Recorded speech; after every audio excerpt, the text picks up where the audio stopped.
On est peut-être à la veille d'un nouveau scandale sanitaire.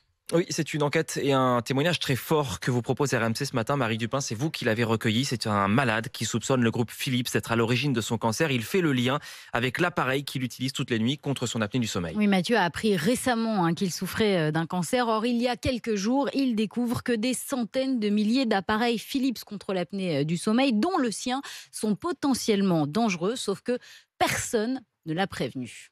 J'ai appris par hasard qu'il y avait une campagne de rappel de mon appareil d'apnée du sommeil. Je souhaiterais savoir pourquoi je n'ai pas été contacté depuis le mois de mai par Philips, pour ne serait-ce que m'informer. J'ai reçu aucune lettre, aucune communication. Ils étaient au courant pourquoi je n'ai pas été contacté. Et bien évidemment, la question la plus importante, c'est savoir est-ce que la machine est responsable de mon cancer ?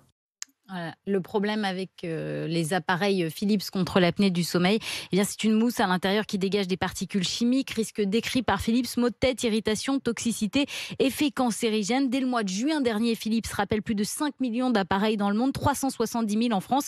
Mais aujourd'hui, 95% des utilisateurs français ont toujours leur appareil et la plupart ne sont même pas au courant, selon Christian Trouchot, le président d'une association d'insuffisants respiratoires.